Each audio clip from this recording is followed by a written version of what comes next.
अच्छा जी, तो क्लास के इनिशियल पोर्शन के अंदर हम लोग सबसे पहला काम ये करने जा रहे हैं कि आपके साथ मैंने कुछ असाइनमेंट क्वेश्चंस डिस्कस करने हैं, जो लास्ट क्लास में हमने आपको असाइनमेंट दिया था उससे रिलेटेड क्वेश्चंस हैं। ठीक है। अच्छा, हमारी जो लास्ट क्लास है उस लास्ट क्लास की अगर मैं आपसे बात करूं तो हम लोग लास्ट क्लास में आपको दो एरियाज जो है वो पढ़ा चुके हैं। ठीक है। अच्छा, लास्ट क्लास में आपको जो वेरिएंसेस का हमने पहला एरिया पढ़ाया था, वो पहला एरिया कहलाता था स्ट्रेट वर्किंग। सही है। जिसमें आपको क्वेश्चन डेटा देता था और क्या पूछ रहा था, वेरिएंस। तो आपने ऐसे बहुत सारे सवालात किए जिसमें आपको मैं डेटा देता था, स्टैंडर्ड का और एक्चुअल का, और वेरिएंस पूछता था और आप फॉर्मूले से वेरिएंस निकाल लेते थे। ठीक है। लास्ट क्लास जो हमारी शुरू हुई ना, उसमें हमने स्टार्ट की रिवर्स वर्किंग। ठीक है। अच्छा, अब रिवर्स वर्किंग में आपको डेटा प्रोवाइड किया जाता था, सॉरी वेरिएंस प्रोवाइड किया जाता था।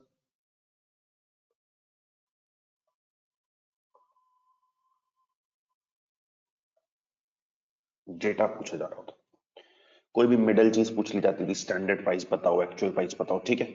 मैंने तो मैं कहा इसके लिए भी फॉर्मूला यूज करो। जो फॉर्मूला में एक काम है भाई कि आपको फॉर्मूला में कोई भी मिसिंग चीज दी हुई हो एक्सट्रैक्ट करके निकाल सकते हो, लेकिन फॉर्मूला की बस एक टेक्निक बताई कि अगर कोई वेरिएंस दिया वो 400 फेवरेबल तो उसको -400 लिखना, 800 एडवर्स दिया वो तो उसको पॉजिटिव 800 लिखना, क्योंकि हमारे फॉर्मूलाज में नेगेटिव फेवरेबल पॉजिटिव एडवर्स है। तुमने इससे सवालात किए।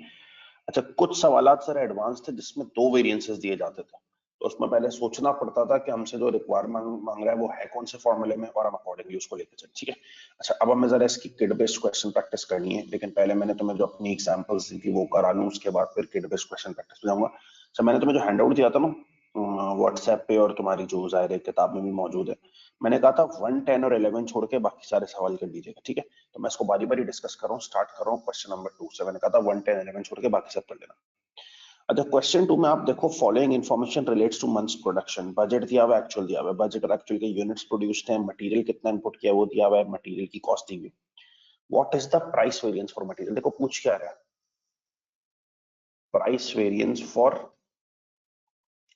बेटा ये प्राइस वेरिएंस पूछ रहा है मटेरियल का। प्राइस वेरिएंस पूछ रहा है किसका, मटेरियल का। तो आपको पता है प्राइस वेरिएंस मटेरियल का एमपीवी होता है, प्राइस वेरिएंस मटेरियल का एमपीवी होता है। फॉर्मूला लगाओ, एक्चुअल क्वांटिटी कंज्यूम्ड और actual quantity purchased into actual price per KG minus,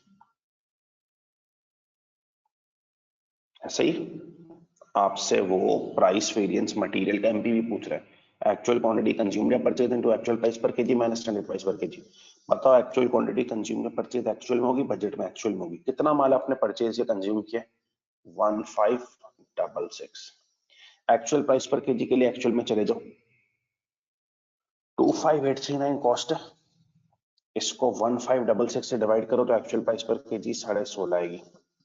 और स्टैंडर्ड प्राइस पर केजी के लिए अगेन बजट में चले जाओ, 25,500 की कॉस्ट है, 1500 केजी है। अगर तुम इस कॉस्ट को यूनिट से डिवाइड कर दोगे ना तो प्राइस पर यूनिट आ जाएगी, तुम्हें प्राइस पर केजी चाहिए। 783 फेवरेबल, ये आपके क्वेश्चन 2 का जवाब है।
अच्छा, अब हम आते क्वेश्चन 3 पे। और से देखो क्वेश्चन नंबर 3 सब। देखो क्वेश्चन नंबर 3 है direct labour cost data relating to last month. है आपको लास्ट मंथ का लेबर कॉस्ट दिया हुआ है। एक्चुअल आवर्स वर्क 28,000 है, लेबर कॉस्ट 117,600 है, एलआरवी दिया हुआ है 8400 एडवर्स, एलईवी दिया हुआ है 3900 favourable. To the nearest 1000 hours what were the standard labour hours. Question आपसे क्या पूछ रहा है बेटा?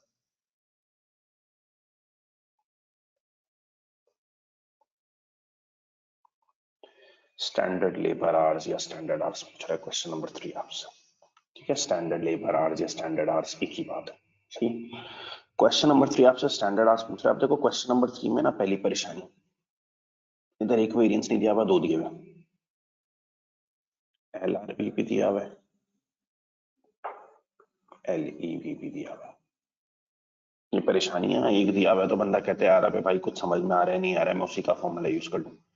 दो दिए में तो मसला एलआरबी एलईवी दोनों दिए में। सर फॉर्मूला किसका यूज किया जाए? बेटा इसका बेस्ट जवाब ही आपसे क्वेश्चन पूछ के आ रहा है, स्टैंडर्ड आवर्स।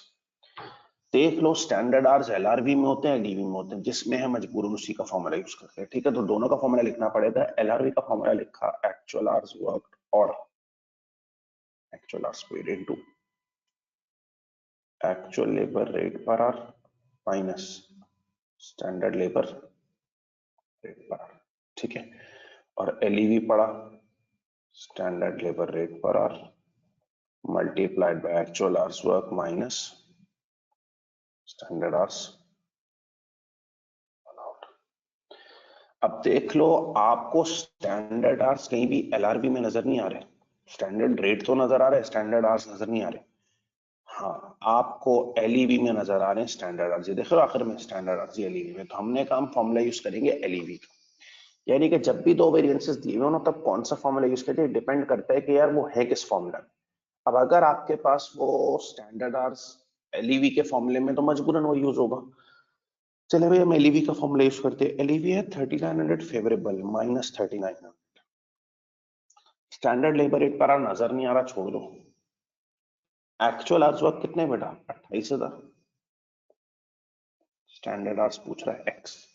क्या आप स्टैंडर्ड लेबर रेट पर आ रहा है? मसला हल हो जाएगा। यस, अब standard labour rate per hour के लिए मैं क्या करूं? देखें सवाल में तो नहीं दिया हुआ, फालतू में एक एक्स्ट्रा वेरिएंस दिया हुआ था, आप उसकी तरफ चले जाएं। स्टैंडर्ड लेबर रेट पर एलआरबी की तरफ चले जाएं। एलआरबी है 8400 adverse positive, actual hours work 28,000 है। Actual labour rate per hour के लिए डिवाइड कीजिए, 117,600 की कॉस्ट है 28,000 घंटे,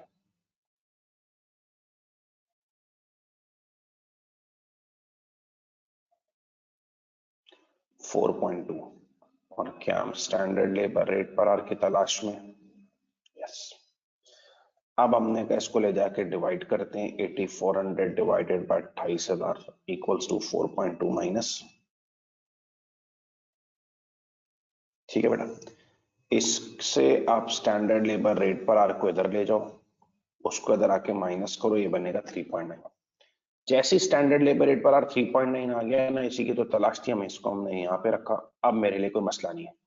minus 3900 divided by 3.9 equals to 28,000 minus x.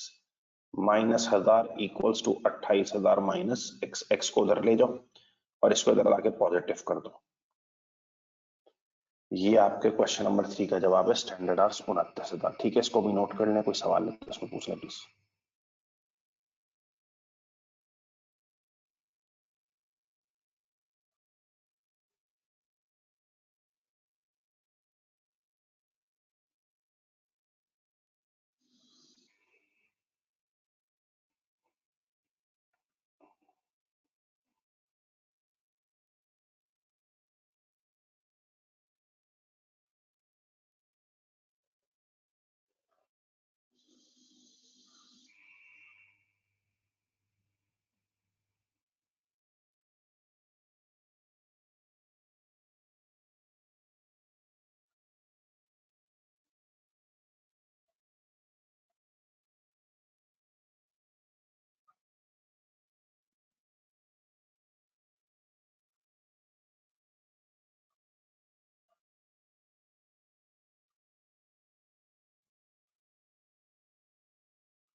आगे बढ़ते हैं बेटा। अच्छा, अब मैं ना 4 5 6 जरा छोटे छोटे सवाल हैं, तो 4 5 6 तीनों का सोल्यूशन इधर कर रहा हूँ, फिर आप फिर से इसको कॉपी कर लीजिएगा। 4 5 6 तीनों का सोल्यूशन मैं इकट्ठे कर रहा हूँ। अच्छा, पहले जरा आ जाए फोर्थ पे। In a period 11280 kgs of material were used to total standard of forces 248. The MUV was 492 at worst. What was the standard allowed quantity? अब यार इधर है ना, टेंशन नहीं है। एमयूवी दिया हुआ है, एक ही वेरिएंस, मजबूरी है उसी का फॉर्मूला यूज कर लेंगे एमयूवी का, ठीक है। एमयूवी का फॉर्मूला यूज करते हैं, क्योंकि जब एमयूवी दिया हुआ है मजबूरन वो यूज करेंगे,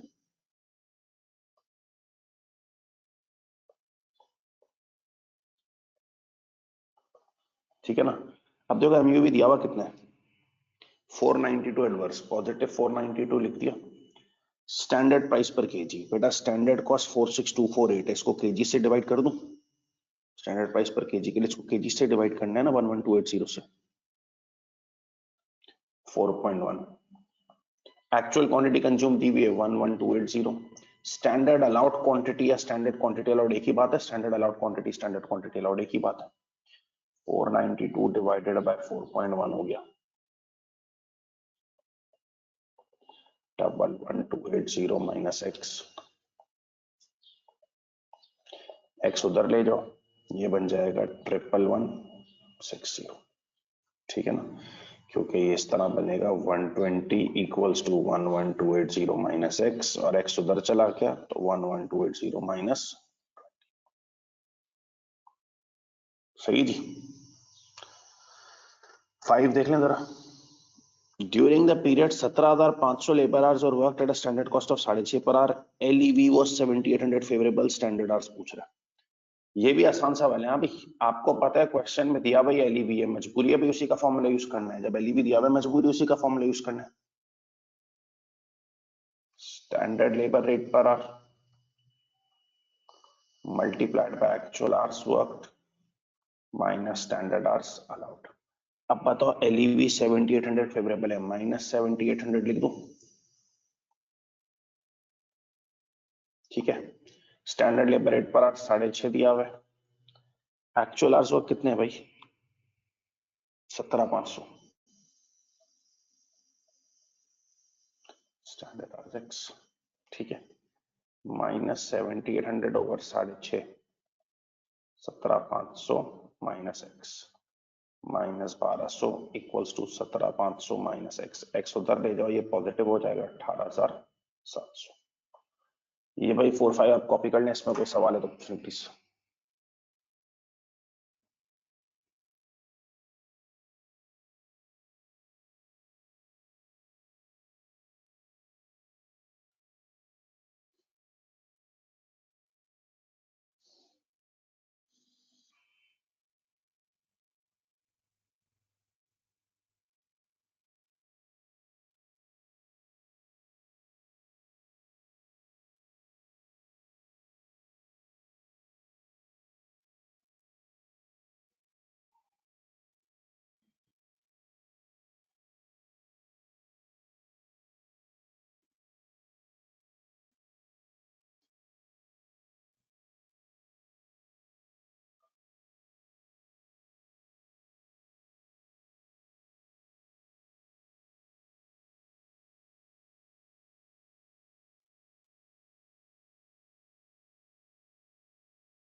अच्छा जी, तो ये 4-5 के बाद फिर हम जाते हैं जरा आगे की तरफ। 6 पे आ जाए हम आप सब।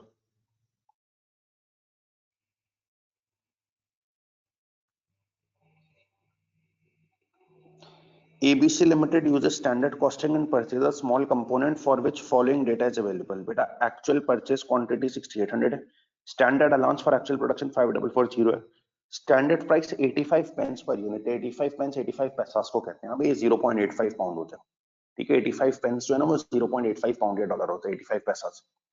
Purchase price variance 544 adverse. ये परचेस प्राइस वेरिएंस कौन सा है भाई?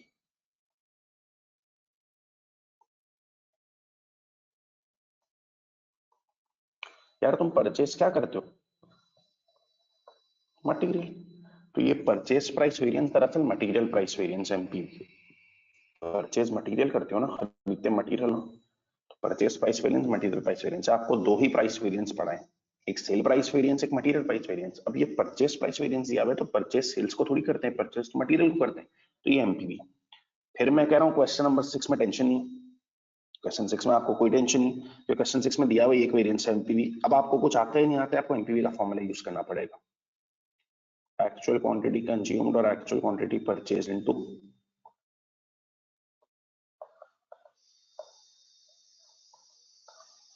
ठीक है।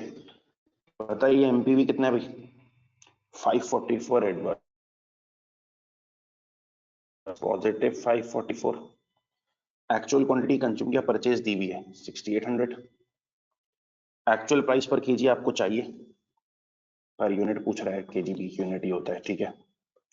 Standard price per kg, standard price per unit दी हुई है 0.85। ये सॉल्व होगा 544 ओवर 6800, ठीक है। ये बनेगा 0.08, 0.85 बदल ले जाके प्लस हो जाएगा तो 0.93। आपके क्वेश्चन 6 का जवाब है, ठीक है, इसको भी नोट कर सकते हैं हम।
बेटा इस सवाल में हर चीज यूनिट में दी हुई है, केजी भी एक यूनिट ही होता है ना, लीटर भी एक यूनिट ही होता है, तो जब केजीज में दी हुई है तो ठीक है, वरना जब हर चीज यूनिट्स में तो आपके पास ऑप्शन नहीं, आपको यूज करना होगा।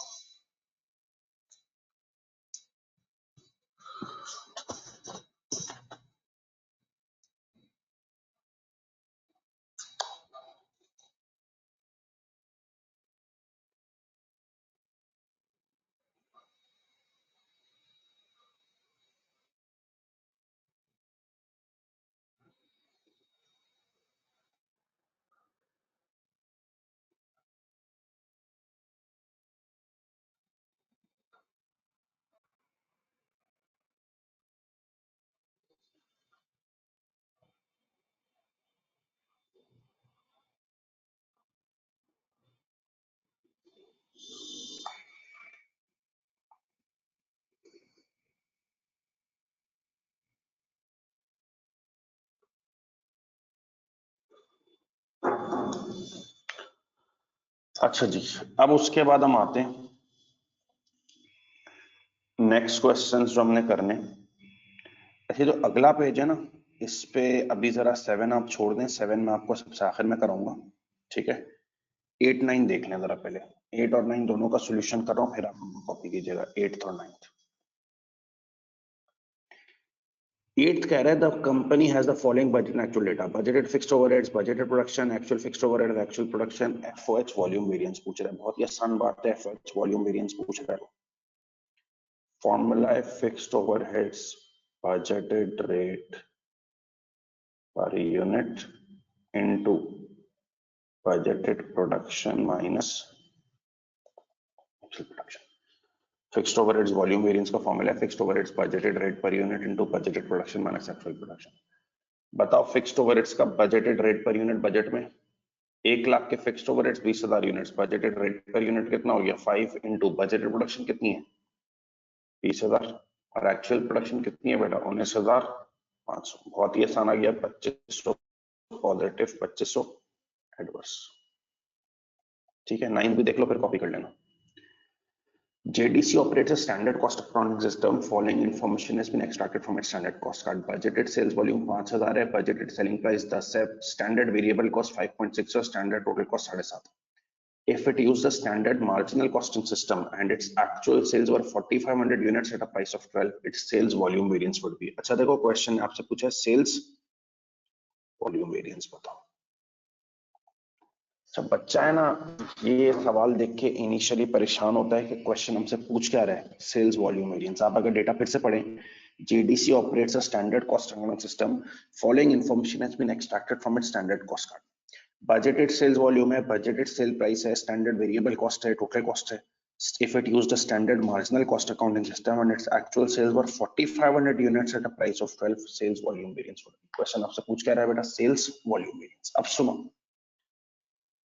अगर ये क्वेश्चन आपसे सेल्स वॉल्यूम वेरिएंस पूछ रहा है, अगर ये क्वेश्चन आपसे क्या पूछ रहा है बेटा, सेल्स वॉल्यूम वेरिएंस, तो बच्चा ये कहता है सर ये तो मेरे लिए परेशानी, क्योंकि आपने सेल्स वॉल्यूम वेरिएंस दो पढ़े,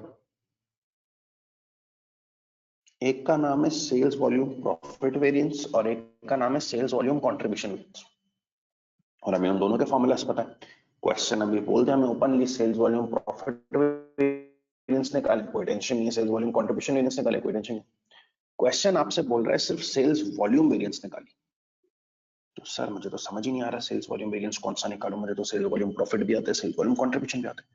बट आप देखो सवाल की तरफ आखिरी लाइन पढ़ो, if it used a standard marginal costing system and actual sales were 4,500 units at a price of 12, its sales volume variance। Question में क्लियरली मेंशन है if it used a standard marginal cost accounting system, वो marginal cost accounting system use कर रहा है, तो इसका मतलब है जब मार्जिनल कॉस्टिंग यूज होगी ना, तो उसमें सेल्स वॉल्यूम प्रॉफिट नहीं आता, सेल्स वॉल्यूम कंट्रीब्यूशन वेरिएंस आता है। अभी बताओ ना, सवाल बोलता है यार एब्जॉर्प्शन यूज हो रहा है और सेल्स वॉल्यूम वेरिएंस बताओ, तो मतलब एब्जॉर्प्शन में प्रॉफिट आता है, एब्जॉर्प्शन में कंट्रीब्यूशन नहीं आता, एब्जॉर्प्शन में प्रॉफिट आता है। ये कह रहे हैं सेल्स वॉल्यूम वेरिएंस निकालो और मार्जिनल कॉस्टिंग यूज हो रही है, तो मार्जिनल में सेल्स वॉल्यूम कंट्रीब्यूशन आते हैं, ठीक है। अच्छा, सेल्स वॉल्यूम कंट्रीब्यूशन वेरिएंस का फॉर्मूला क्या पड़ा है, standard contribution per unit into budgeted sales units minus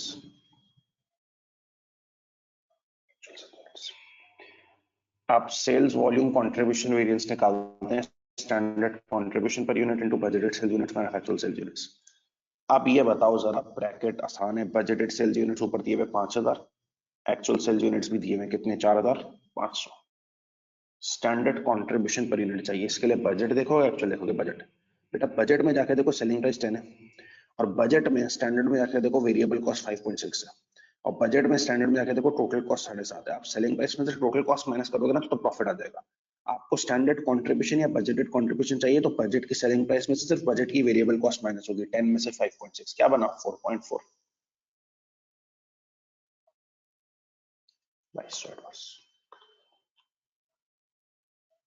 ठीक है जी, ये आप नोट कर लें, 897 तभी तरह छोड़े रखें।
बेटा आपको स्टैंडर्ड कंट्रीब्यूशन चाहिए, तो स्टैंडर्ड की सेलिंग प्राइस माइनस स्टैंडर्ड की वेरिएबल कॉस्ट होगी।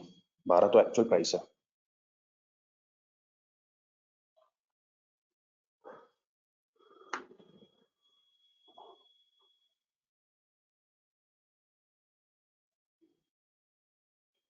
अच्छा, अब आप जो है वो लास्ट पेज पे हैं इसके, जो मैंने आपको दिया था, उसके सवालात कर लें, फिर मैं आपको 7 की तरफ लेके जाऊंगा।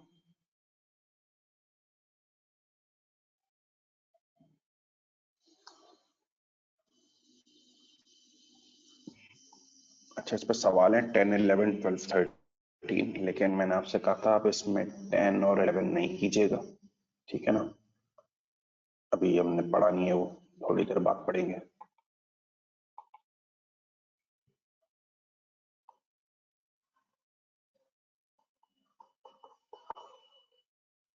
ठीक है, हम सिर्फ इसमें करेंगे 12, 13। ठीक है, 12 और 13 करें।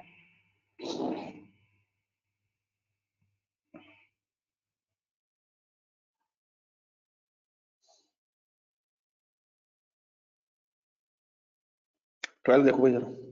The following information relates to RPLC. Information दी हुई आरपीएलसी की, bought means purchased 7800 kgs of material at a cost of 16380। Bought कहते हैं परचेस को, परचेस किए 7800 kgs मटेरियल, कॉस्ट है 16380। Stocks of material are increase by 440 kg, stocks of material are were valued at standard price, MPV was 1170 adverse. Standard price per KG दी, कोई टेंशन वाला सवाल नहीं। एक ही वेरिएंस दिया हुआ है इसमें, एमपीवी। हमारी मजबूरी है हमें एमपीवी का फॉर्मूला यूज करना है। इसमें एक ही वेरिएंस दिया हुआ है एमपीवी, तो हमारी मजबूरी है हम एमपीवी का ही फॉर्मूला यूज करेंगे, ठीक है। अच्छा, एमपीवी के फॉर्मूले पे जाएं।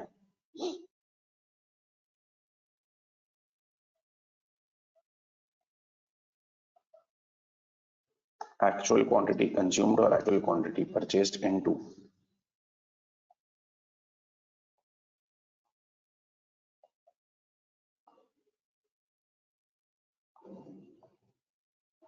ठीक है जी।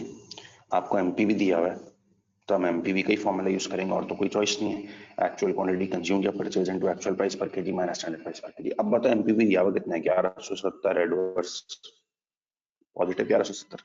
एक्चुअल क्वांटिटी कंज्यूम या परचेज में प्रायोरिटाइज किसको करते हैं, परचेज को, याद है, परचेज को प्रायोरिटाइज करते हैं। परचेज दी हुई है पहली लाइन में, बॉट, बॉट मींस परचेज, कितनी, 7800।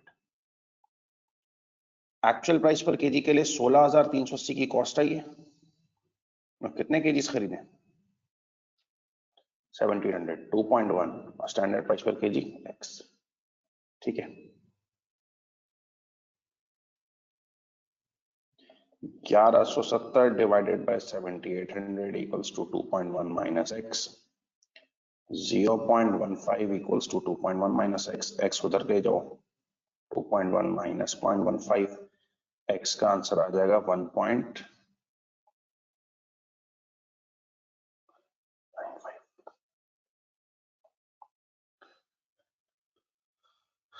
ठीक है जी, ये आपके पास 12th का आंसर है, सही है। अब आप जरा फाइनली 13 देख लें, ताकि ये पेज खत्म हो और फिर मैं रिमेनिंग क्वेश्चन बताऊं। जरा 13 भी देखना, फिर कॉपी कर लीजिएगा। X Y purchase 6850 pages material, cost of 21920, MPV 1300 favourable standard price per KG. अब फिर वही बात है, एमपीवी दिया हुआ है, कोई टेंशन नहीं है, उसी का फॉर्मूला यूज करना है, एक्चुअल क्वांटिटी कंज्यूम्ड और actual quantity purchase into,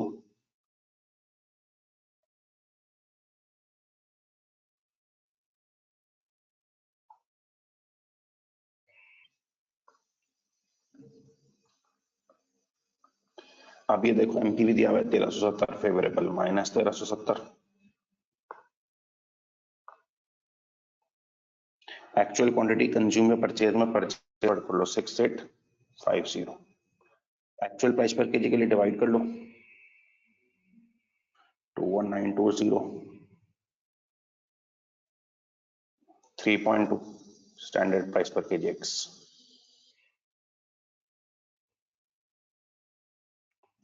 minus 1370 over 6850 minus 0.2,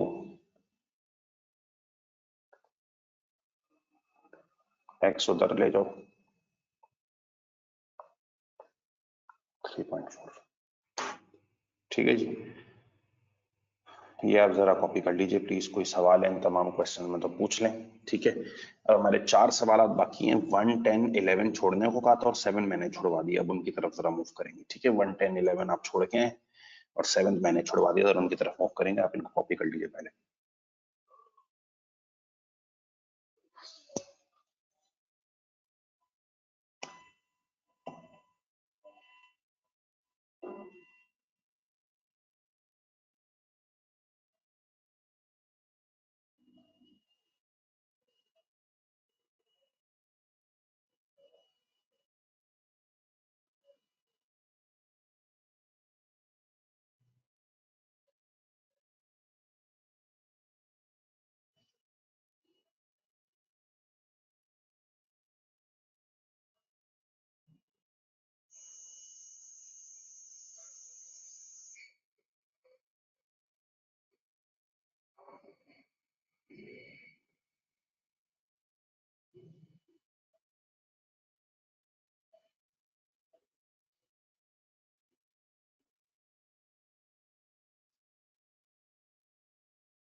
अच्छा, अब आप सब आ जाए जरा क्वेश्चन नंबर 7 पे।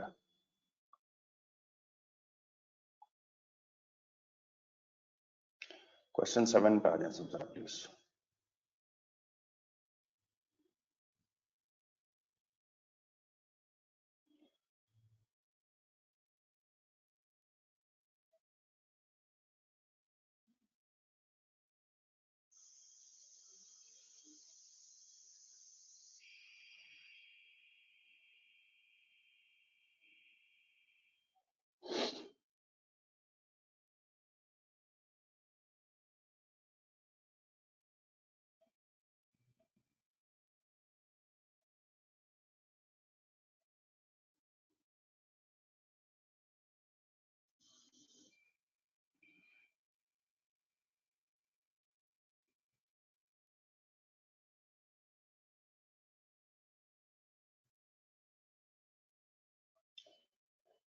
अच्छा, अब जो है ना, देखें क्वेश्चन नंबर 7 को मैं स्टार्ट कर रहा हूं और आप लोग सबने ना 7 में एक बड़ी इंपॉर्टेंट बात है, उसको समझना है। ठीक है, देखो क्वेश्चन नंबर 7 ये कह रहा है A B purchased a quantity of material costing 43,250। A B ने एक क्वांटिटी ऑफ मटेरियल खरीदी है 43,250। Standard cost was 2 per KG and there was an adverse price variance of 3,250। Adverse price variance है 3,250 का, how many KGs were purchased. अब देखो इस सवाल में प्राइस वेरिएंस दिया हुआ है सर। प्राइस वेरिएंस हमने दो पढ़े, मटेरियल प्राइस, सेल्स प्राइस, ये एमपीवी है, एसपीवी है। देखो सवाल में मटेरियल की बात हो रही है तो ये ऑब्वियसली मटेरियल प्राइस वेरिएंस है ना। सवाल में प्राइस वेरिएंस दिया हुआ है, एक ऐसी को बच्चा परेशान होता है तो अलग बड़ा वाजे चीज कि सर प्राइस वेरिएंस तो एसपीवी भी होता है, सेल प्राइस वेरिएंस एमपीवी भी होता है, मटेरियल प्राइस वेरिएंस, बट सवाल में मटेरियल्स की बात हो रही है तो ये एमपीवी। आपको इस सवाल में एमपीवी दिया हुआ है, मुझे जरा सबकी तवज्जो चाहिए। भाई आज सवाल में आपको एमपीवी दिया हुआ है। अब यार पहली टेंशन तो आसान है, जब एमपीवी दिया हुआ है कुछ भी कर लो फॉर्मूला एमपीवी का यूज होगा। जब सवाल में सिर्फ एमपीवी दिया हुआ है तो कुछ भी कर लो एमपीवी का फॉर्मूला यूज होगा।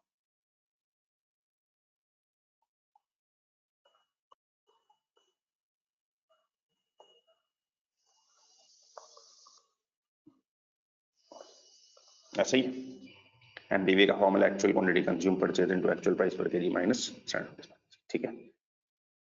अच्छा, इसमें ना जरा एक टाइपिंग मिस्टेक हुई भी है, इसका जरा 7th का टाइपिंग मिस्टेक करेक्ट कर लो। How many KGs were purchased है, जो रिक्वायरमेंट है ना वो है how many KGs were purchase. जाके जरा उसको एडिट कर लो।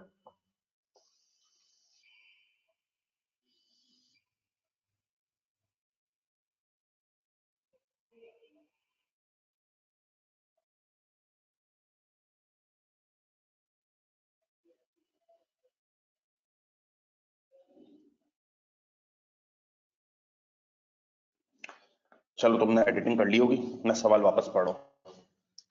सवाल में ये भाई A B purchase a quantity of material costing 43,250। A B ने क्वांटिटी खरीदी 43,250, स्टैंडर्ड कॉस्ट ऊपर केजी और adverse price variance 3,250। Price variance 3,250, adverse था वेरी मटेरियल प्राइस वेरिएंस है, how many KGs were purchase.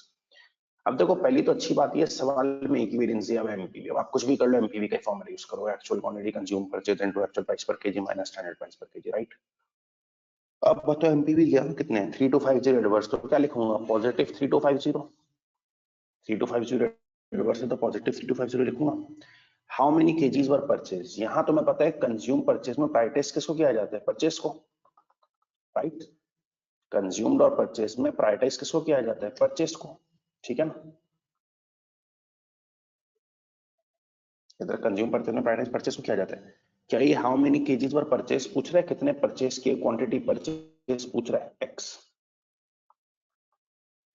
Actual price per KG नजर नहीं आ रही, standard price per KG कितनी है। अब पूरे सवाल का सॉल्यूशन है ना बस एक बात पे डिपेंडेंट है, पूरे सवाल का सॉल्यूशन बस एक बात पे डिपेंडेंट है, किसी तरह तुम्हारे पास सी आ जाए एक्चुअल प्राइस पर केजी। तुम खुद भी समझदार हो कि जैसे ही एक्चुअल प्राइस पर केजी आती है ना तुम्हारे लिए मसला हल हो जाएगा। मैं रिपीट कर रहा हूं, क्वेश्चन ने आपको सिर्फ कौन सा वेरिएंस दिया हुआ है बेटा, एमपीवी दिया हुआ है। जब आपको क्वेश्चन ने सिर्फ एमपीवी दिया हुआ है तो आपकी मजबूरी है, समझे, आप एमपीवी का फॉर्मूला यूज करेंगे। एक्चुअल क्वांटिटी कंज्यूम परचेज, उसमें परफेक्ट किया जाता है परचेज को, तो actual quantity purchase into actual price per KG minus standard price per KG. ठीक है, आपने कहा भाई एमपीवी 3250 एडवर्स है, पॉजिटिव 3250 लिख दिया। Actual quantity purchase, how much KGs were purchase पूछ रहा है तो एक्स लिख दिया। स्टैंडर्ड प्राइस पर केजी 2 है, पूरा मसला हो जाएगा अगर एक्चुअल प्राइस पर केजी आ जाए, लेकिन बार बार सवाल पढ़ने के बावजूद भी पता लग रहा है एक्चुअल प्राइस पर केजी नहीं। अच्छा, इसने एक्चुअल प्राइस पर केजी तो आपको दी नहीं है, ये तो समझो एक्चुअल प्राइस पर केजी नहीं दी सवाल में। इसने ये भी नहीं बताया कितने केजीज खरीदे, इसने एक्चुअल प्राइस पर केजी तो दी नहीं है, ठीक है नहीं दी, ये भी नहीं बताया कितने केजीज खरीदे, वरना ये लिखा हुआ था ना AP purchase quantity of material costing 43 two 50। अगर ये बता देता हमने 43 टू 50 की कॉस्ट आई और 10,000 केजीज खरीदे हैं, तो आप केजीज जितने खरीदे ना उससे डिवाइड करके भी एक्चुअल प्राइस पर केजी निकाल लेते। क्या ख्याल है भाई? एक तो इसने एक्चुअल प्राइस पर केजी नहीं दी, ये तो बिल्कुल सही बात है कि एक्चुअल प्राइस पर केजी नहीं सवाल में। ना इसने ये बताया कितने केजीज खरीदे, वरना ये लिखा था ना AB purchase quantity of material costing 43 two 50 का मटेरियल खरीदा है और बोल देता 20,000 केजीज खरीदे, तो आप 43 टू 50 को 20,000 केजी से डिवाइड करके एक्चुअल प्राइस पर केजी निकाल लेते हैं। लेकिन ना इसने एक्चुअल प्राइस पर केजी दी है, ना बताया केजीज कितना खरीदा। तो अब सुनो, मजबूरी एमपीवी का फॉर्मूला यूज करना, एमपीवी दिया हुआ है, एक्चुअल क्वांटिटी कंज्यूम परचेज में परचेज आ गया into actual price per KG minus standard price per KG. MPV 3250 adverse से पॉजिटिव लिख दिया, ठीक है। एक्चुअल क्वांटिटी परचेज पूछ रहा है x, standard price per KG 2 है, एक्चुअल प्राइस पर केजी नहीं है, ना हमें पता है केजीस कितने खरीदे, वरना मैं 43 टू 50 को केजीस से डिवाइड कर देता। तो अब सुनो, मैं एक्चुअल प्राइस पर केजी की जगह एक चीज लिखने जा रहा हूं, तुम जरा सोच समझ के मुझे जवाब देना कि मैंने सही लिखा है कि नहीं लिखा है। बेटा एक्चुअल प्राइस पर केजी की जगह मैं ये लिख सकता हूँ,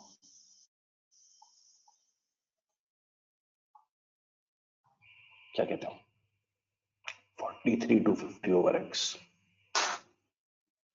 सर ये आपने क्या किया? देखो आपको एक्चुअल प्राइस पर केजी तो दी भी नहीं है, ये बताया माल 43 टू 50 का खरीदा है। क्या तुम जानते हो 43 टू 50 का माल जो खरीदा उसको अगर मैं केजी से डिवाइड करूं परचेज से तो एक्चुअल प्राइस पर केजी आ जाएगी, और केजीस परचेज तो मुझे ढूंढने हैं। तो अगर मैं 43 टू 50 की कॉस्ट को केजीस परचेज से, जितने केजीस मैंने खरीदे हैं एक्स जो ढूंढ रहा हूं उससे डिवाइड कर दूं तो एक्चुअल प्राइस पर केजी बन जाएगी, ठीक है। इतना तो जानते हो ना, जितनी भी कॉस्ट आती है उसको केजीस से जो है वो अगर डिवाइड कर दिया जाए, जितनी भी कॉस्ट आती है उसको केजी से डिवाइड कर दिया जाए तो आपके पास एक्चुअल प्राइस पर केजी आ जाती है। तो हमारे पास एक्चुअल कॉस्ट 43 टू 50 है, वो बोलता 10,000 केजीज खरीदे उससे डिवाइड कर दो तो एक्चुअल प्राइस पर केजी आ जाती 40 टू 50 और 10,000। इधर कितने केजी खरीदे वो खुद एक्स है, तो आप 43 टू 50 को अगर केजीज एक्स से डिवाइड कर दो ना, जो आप ढूंढ रहे हो केजीज परचेज, तो भी एक्चुअल प्राइस पर केजी आ जाएगी। अब जरा मैथमेटिकली सॉल्व करो, ध्यान से सुनना। 3250 इक्वल्स टू एक्स, पहले इस वाले क्वेश्चन से मल्टीप्लाई होगा, एक्स इंटू 43 टू 50 और एक्स, तो एक्स और एक्स कैंसिल हो जाएगा, क्या बचेगा 43 टू 50 माइनस, फिर एक्स मल्टीप्लाई होगा 2 से, 2x, ठीक है बेटा। इस 2x को उधर ले जाओ, पॉजिटिव हो गया 43250 माइनस 3250 इधर आके नेगेटिव हो गया, एक्स हो जाएगा 40,000 और एक्स डिवाइड आ जाएगा 20, इसका आंसर है। इसको कॉपी कर लो, किसी को वो 43 टू 50 और एक्स वाली बात ना समझ आए फिर पूछ ले।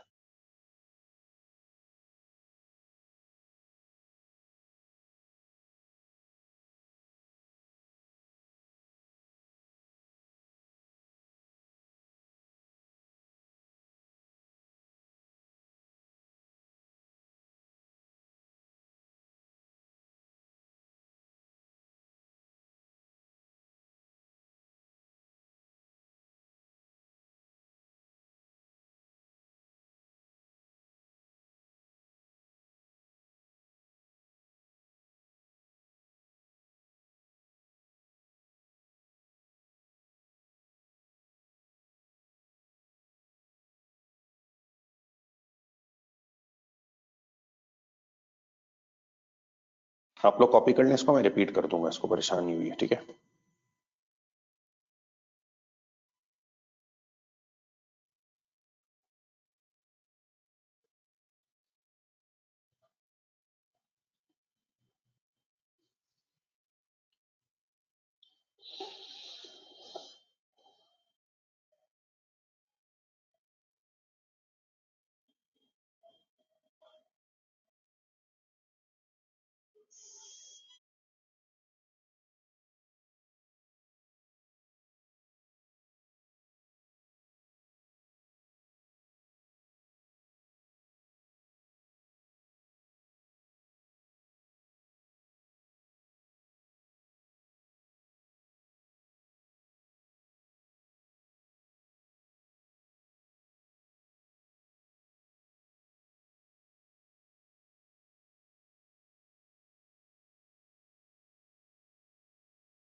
अच्छा अब जरा ना एक बात वापस सुनो इसकी, थोड़ा मैथमेटिकल वर्किंग भी तुम लोगों को समझा दूं। देखो इस सवाल में वेरिएंस एमपीवी दिया हुआ था, तो अब मजबूरी है आपको फॉर्मूला एमपीवी का यूज करना। ठीक है, तो आपने एमपीवी का फॉर्मूला यूज किया, एक्चुअल क्वांटिटी कंज्यूम्ड या परचेज्ड, आपको पता है प्रायोरिटी परचेज को देते हैं इनटू एक्चुअल प्राइस पर माइनस 100 प्राइस पर। अब आपको एमपीवी दिया हुआ था 3250, एडवर्स पॉजिटिव लिख दिया। Actual quantity purchase, how many KGs were purchase पूछ रहा था, तो एक्स रख लिया। स्टैंडर्ड प्राइस पर केजी 2 थी, सारा फड्डा था एक्चुअल प्राइस पर केजी नहीं दी हुई, तो एक्चुअल प्राइस पर केजी तो है नहीं, इसमें तो भूल जाओ सवाल में, एक्चुअल प्राइस पर केजी नहीं। ना ये बताया कितने केजीज खरीदो, वरना आप 43,250 की जो कॉस्ट है उसको 10,000 केजीज खरीदो तो डिवाइड करके एक्चुअल प्राइस पर केजी ले आते ना। इसने आपको एक्चुअल प्राइस पर केजी तो दी नहीं, ना ये बताया कितने केजीज खरीदे, वरना मैं 43,250 की मटेरियल कॉस्ट को केजी से डिवाइड करके एक्चुअल प्राइस पर केजी ले आता। तो केजीज कितने खरीदे तो उल्टा ढूंढना है एक्स। तो मैंने कहा मैं 43,250 की कॉस्ट है और उसको केजीज से एक्स से डिवाइड कर दूं ना, तो एक्चुअल प्राइस पर केजी का इक्विवेलेंट बन जाएगा। ठीक है, तो ये बात आपको समझनी थी। यहां तक आपने समझ लिया ना कि हाँ यार 43,250 ओवर एक्स से काम हो जाएगा। अब इसके बाद मैथमेटिकल इश्यू, अब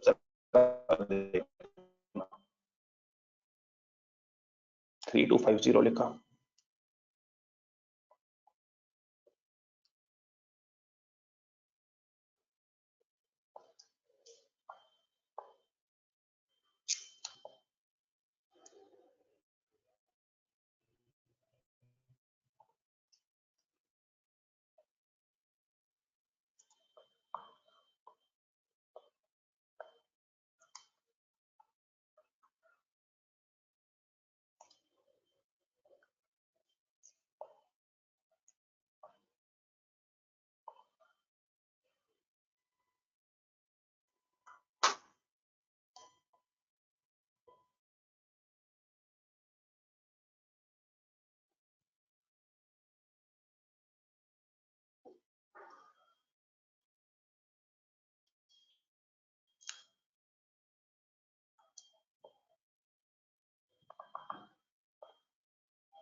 खैर तो मैं ये कह रहा था असल बात समझने वाली थी कि आपने ये एक्चुअल प्राइस पर केजी की जगह 43,250 ओवर एक्स रख दिया।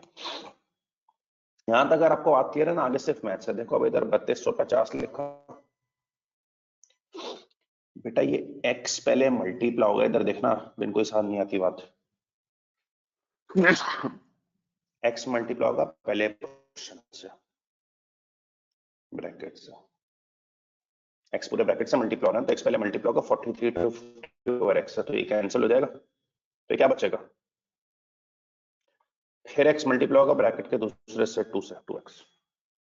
हमको 3-4 लोग मुझसे पूछे ना सर ये x कहां गया, तो भाई जब ये x पहले ब्रैकेट से मल्टीप्लाई हुआ तो ये कैंसिल ऑफ हो गया।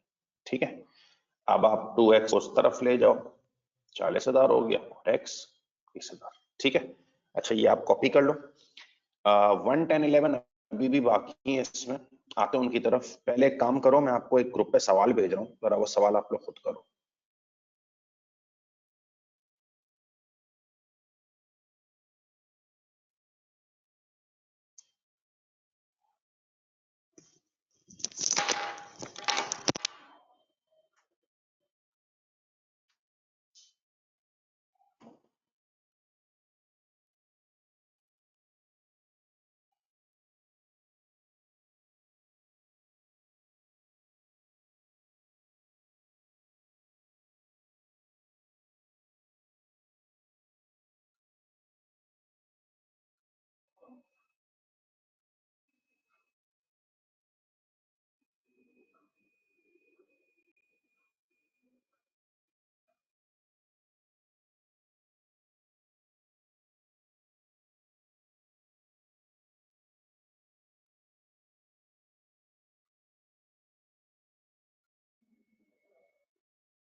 तो मैं काम करो, हमारा नया टॉपिक शुरू होगा वेडनेसडे से, ठीक है? तो तुम वो पुराना लेक्चर देख लो और आज और कल की क्लास देख लो, फिर वेडनेसडे से न्यू टॉपिक से स्टार्ट कर देना, क्योंकि आज मैं एक्सेल का काम कराऊंगा। तुमने वो मिस किया तो तुम्हें समझ नहीं आएगा कुछ खास, लेकिन ले लो, चलो फाइल देख लो।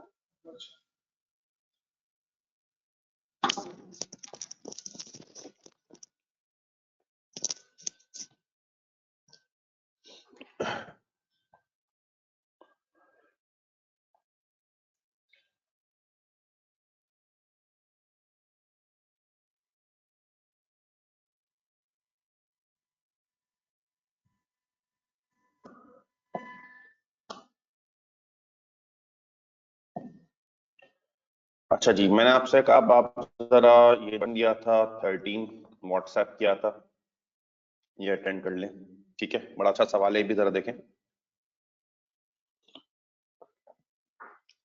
XYZ uses standard costing. It makes an assembly for which following standard data is available. देखो डेटा कौन सा दिया हुआ है? Standard labour hours per assembly, हर असेंबली में आवर्स कितने लग रहे हैं? 24। Standard labour rate per hour 8। During a period 850 assemblies were made. There was a nil rate variance. Rate variance 0 था. Adverse efficiency variance of 4400. Efficiency variance adverse 4400. How many actual hours work?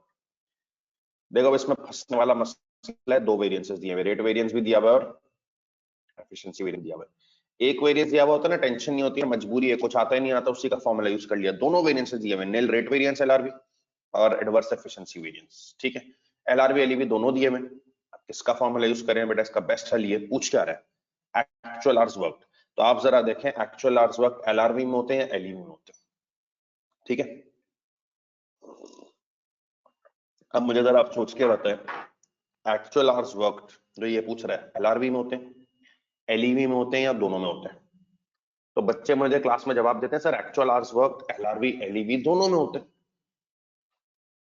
ये गलत जवाब है बेटा। Actual hours work जो है ना वो सिर्फ एलईबी में होते हैं। किस में होते हैं? एलईबी में। देखो एलआरबी का फॉर्मूला होता है एक्चुअल आवर्स वर्क या एक्चुअल आवर्स पेड में प्रायोरिटी किसको दी जाती है? पेड को।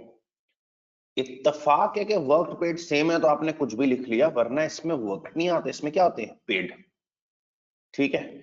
हाँ, एलईबी है स्टैंडर्ड पर rate per our multiplied by actual hours worked and standard hours allowed, correct? Actual hours worked जो ये पूछ रहा है वो एलआरबी में एलईबी में दोनों में, तो बच्चे जवाब देते हैं सर दोनों में। बेटा गलत जवाब है, एक्चुअल आवर्स पेड आते हैं एलआरबी में, एक्चुअल आवर्स वर्क सिर्फ एलईबी में आते हैं। इसी तरह से पूछा ना क्वांटिटी कंज्यूम्ड या purchased, actual quantity consume purchased, ये बताओ एक्चुअल क्वांटिटी कंज्यूम्ड एमपीवी में होती है एमयूवी में होती है? दोनों में होती है। तो तुमने फॉर्मूला देख के नहीं कहना एक्चुअल क्वांटिटी कंज्यूम दोनों में होती है, नहीं भाई, एमपीवी में एक्चुअल क्वांटिटी परचेज्ड आती है। इत्तेफाक के परचेज कंज्यूम सेम है तो आपने लिख लिया, वरना एमयूवी में सिर्फ कंज्यूम्ड आती है, एमपीवी में कंज्यूम नहीं आती, परचेज आती है। यहाँ एक्चुअल आवर्स वर्क पूछ रहा है, आपने ये नहीं कहना एक्चुअल आवर्स वर्क एलआरवी एलईवी दोनों में आते हैं। बेटा एक्चुअल आवर्स वर्क सिर्फ एलईवी में आते हैं, एक्चुअल आवर्स पेड आते हैं एलआरपी में, एक्चुअल आर्जर सिर्फ एलईवी में आता है। आप एलईवी का फॉर्मूला यूज करो। एलईवी है 4400 adverse positive, standard labour rate per are दिया हुआ है 8, बट एक्चुअल आवर्स बच रहा है x। याद है स्टैंडर्ड आवर्स अलाउड निकाला है, एक्चुअल यूनिट्स प्रोड्यूस कितने यूनिट्स बनाए 850 into standard hours per unit. हर यूनिट में कितने आवर्स लग रहे हैं बेटा 24,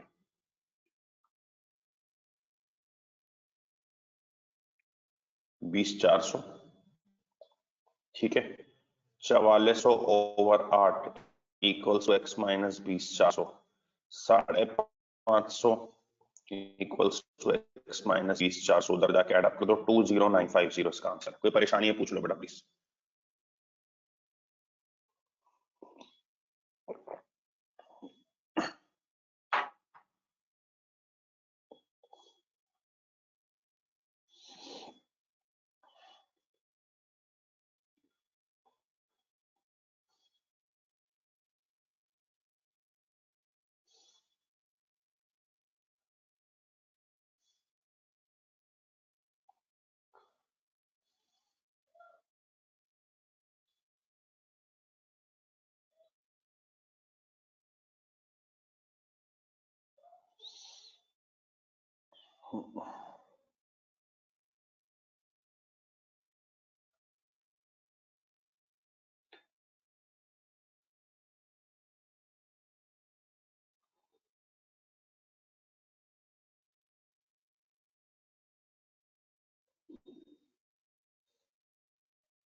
अच्छा अब आप जो है वो इसके बाद ये करें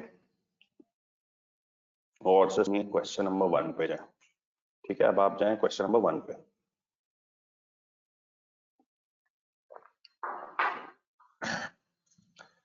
क्वेश्चन नंबर 1 का रीड करें सारा डेटा। क्वेश्चन नंबर 1 का रीड करें सारा डेटा। अच्छा इसकी जो है ना ओरिजिनल रिक्वायरमेंट छोड़ें और इसमें आप मेरे रिकमेंड परफॉर्म करें कि आप मुझे सवाल में एक्ट क्वांटिटी कंज्यूम निकाल के दे। रिपीट क्वेश्चन नंबर 1 पे जाएं सब, ठीक है। और क्वेश्चन नंबर 1 में जाके ना सारा डेटा रीड करें। इसके बाद मैं कह रहा हूं इसकी जो ओरिजिनल रिक्वायरमेंट लिखी हुई है उसको छोड़ देना। मैंने एक रिक्वायरमेंट इसमें बनाई है एक्चुअल क्वांटिटी कंज्यूम, मुझे आप एक्चुअल क्वांटिटी कंज्यूम निकाल के दो। 5 मिनट आप क्या क्वेश्चन नंबर 1 करो जरा खुद से, ठीक है।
ये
जो लोग को अंसार भाई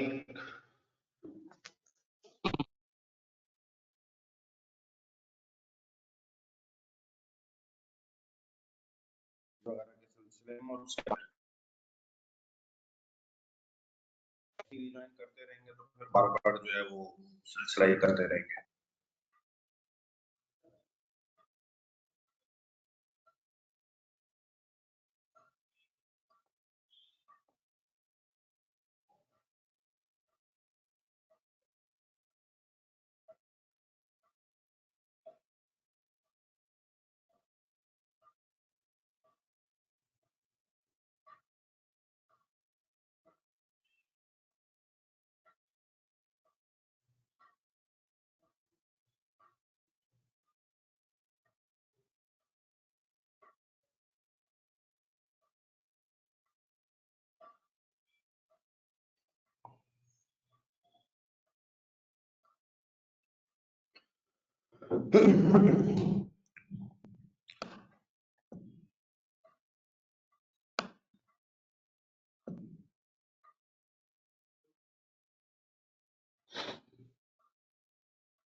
इसकी जरा फ्रंट से टॉपिक भी नहीं क्लोज करके इस पे पिन कोड मार तो नजर आया, वरना तो पिन को नजर नहीं आएगी।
अच्छा जी, तो अब जो है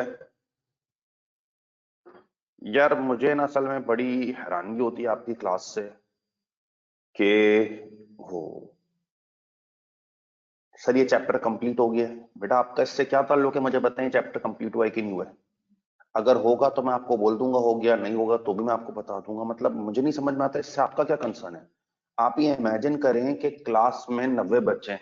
अब आप सोचें, खाली उनको कोई क्वेरीज होती हैं, कुछ होती है, मैं उनको जवाब देना चाहता हूँ। आप लोग मुझे फालतू मैसेजेस प्लीज ना करें यार। आप लोग थोड़ा सा देखें, रिस्पॉन्सिव रिएक्ट करें। आप लोग कोई बच्चे थोड़ी हैं। अब कोई सवाल नहीं है, टॉपिक में सब कुछ समझ में आया तो वो फिर चैप्टर खत्म हो गया।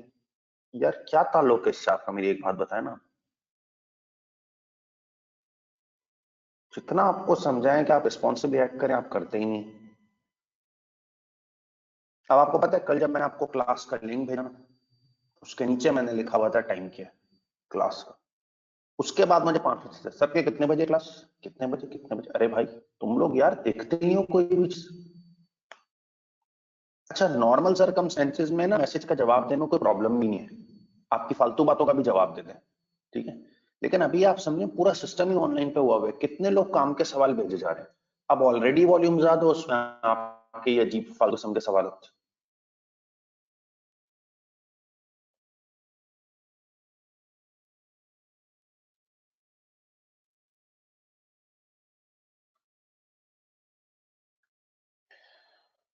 अच्छा, मैंने आपको क्वेश्चन नंबर 1 में ये कहा था कि आप इस सवाल को रीड करें और इसकी ओरिजिनल सारी रिक्वायरमेंट छोड़ के ना मेरी रिक्वायरमेंट कर लें कि आप एक्चुअल क्वांटिटी कंज्यूम ने कहा,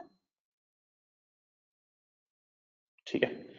अच्छा, for product D R MPV was 1000 favourable, MUV was 300 adverse. Tension वाला काम है, दोनों वेरिएंट्स दिए हैं। Standard material usage per unit 3 kg है, standard material price 2 per kg है, 500 यूनिट्स प्रोड्यूस हुए हैं, ओपनिंग स्टॉक 100 kg है, क्लोजिंग स्टॉक 400 kg है। मैंने कहा रिक्वायरमेंट छोड़ दो, एक्चुअल क्वांटिटी कंज्यूम निकालो। अब देखो फिर वही बात, सवाल में एमपीवी भी दिया हुआ है, एमयूवी भी दिया हुआ है, ठीक है। पहला इंपॉर्टेंट क्वेश्चन है सर फॉर्मूला कौन सा यूज करें, क्योंकि क्वेश्चन जो है उसमें दोनों वेरिएंसेस दिए हुए हैं। एक दिया हुआ होता मैं मजबूरन उसी का यूज कर लेता, दो दिए हुए, टेंशन कौन सा यूज करें। बेटा रिक्वायरमेंट देखो, एक्चुअल क्वांटिटी कंज्यूम मांगी है मैंने, वो एमपीवी में होती है, एमयूवी में होती है, दोनों में होती है। आप अगर जवाब दोगे दोनों में होती है, कौन सा खराब है।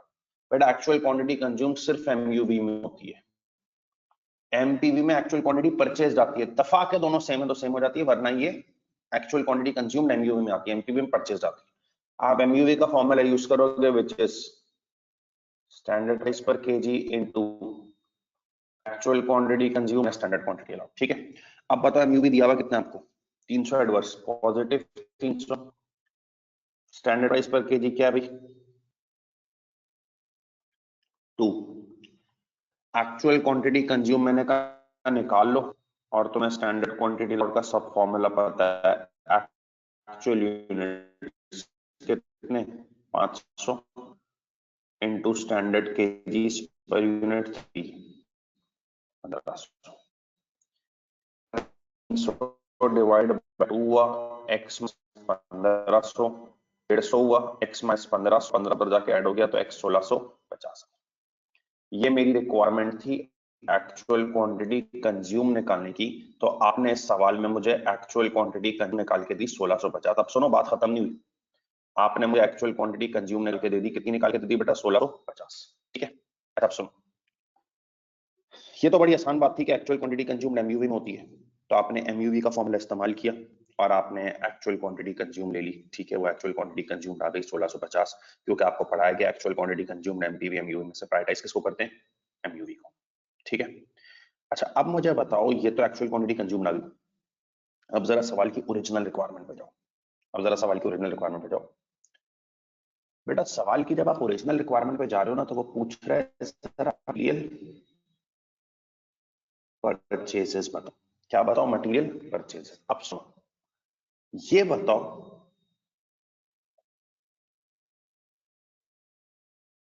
आपने क्वांटिटी कंज्यूम कितनी की? 1650 केजीस। बेटा आपने क्वांटिटी कंज्यूम कितनी की है? 1650 केजीस। बेटा जब आपने 1650 केजीस कंज्यूम किए, जब आपने 1650 केजीस कंज्यूम किए, इस्तेमाल किए, तो मुझे जरा ये बताओ 1650 केजीस अगर आपने इस्तेमाल किए तो खरीदी कितनी होगी भाई? 1650। भाई 200 किलो माल कंज्यूम किया तो खरीदा कितना होगा? 200। क्वांटिटी कंज्यूम 1650 है तो खरीदी कितनी होगी? 1650। लेकिन सवाल में जाके देखो, क्लोजिंग स्टॉक भी बचा हुआ है 400 केजीस। बेटा 1650 तुमने इस्तेमाल कर ली है और 400 बचा हुआ पड़ा हुआ है। 1650 इस्तेमाल कर लिए, 400 बचा हुआ पड़ा हुआ है। आप बताओ 1650 इस्तेमाल कर चुके हो, 400 बचा भी चुके हो, तो बेटा आपने खरीदे कितने होंगे? 2050। 1650 इस्तेमाल किए, 400 रखा हुआ है, तो 2050 खरीदोगे। पहले से ओपनिंग स्टॉक पड़ा हुआ था 100 केजीस। तो ये बताओ इस पीरियड की खरीदारी कितनी हुई? 1950। मैं तुमसे 3 सवाल पूछूं ना और उनके जवाब दो, फिर ये बेटर तरीके से समझ में आएगी। मेरी तरफ देखो भी जरा सब। अगर तुमने 100 केजीस कंज्यूम किए, 100 केजीस कंज्यूम किए तो खरीदे कितने होंगे? 100। 100 केजीस कंज्यूम किए तो खरीदे कितने होंगे? 100। बेटा 100 कंज्यूम किए, 20 बचे हुए पड़े हुए।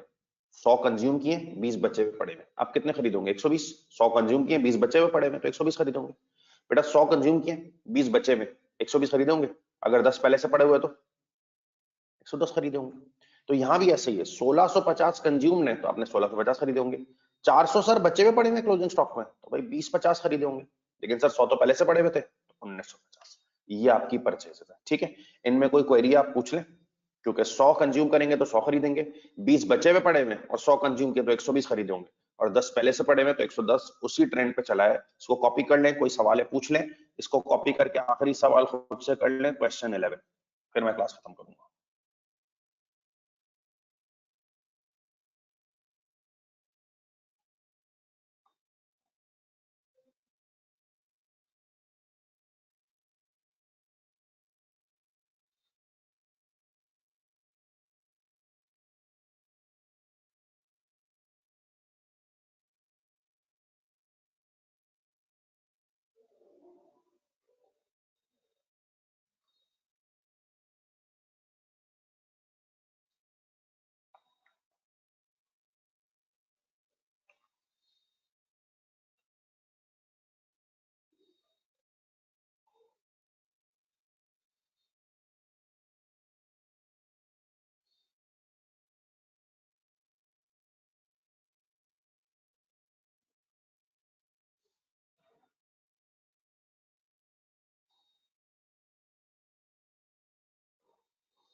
अच्छा जी, क्वेश्चन 11 की पहले आपने एक्चुअल क्वांटिटी कंज्यूम निकाल ली होगी जो कि 1600 आनी चाहिए, और फिर 1600 कंज्यूम की, 200 बचा हुआ भी पड़ा हुआ है।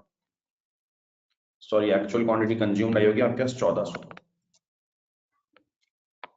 अब 1400 कंज्यूम किए और 300 बचा हुआ पड़ा हुआ है क्लोजिंग स्टॉक, तो 1700 भरे होंगे, लेकिन 100 थे तो परचेस का जवाब 1600 आ गया। मुझे काफी लोग जवाब कंफर्म कर चुके हैं। ठीक है, क्लास आपकी जो है मैं आज की एंड कर रहा हूँ। किसी को कोई प्रॉब्लम हो तो वो क्वेश्चन है पूछ ले। अच्छा, 10 अभी इसका रह गया, आप छोड़ दीजिएगा। सही है, जब आपकी F3 की क्लास खत्म हो जाएगी तो मैं आपको 30 MCQs दूंगा असाइनमेंट में। ठीक है, वो लाजमी आप सब कल करके आइएगा। कल की क्लास में हम डिस्कस करेंगे उन 30 MCQs को, और फिर उसके बाद ये चैप्टर आपका खत्म होगा। ठीक है जी, तो ये आप कॉपी करके फिर वो असाइनमेंट लाजमी करके आइएगा। Thank you.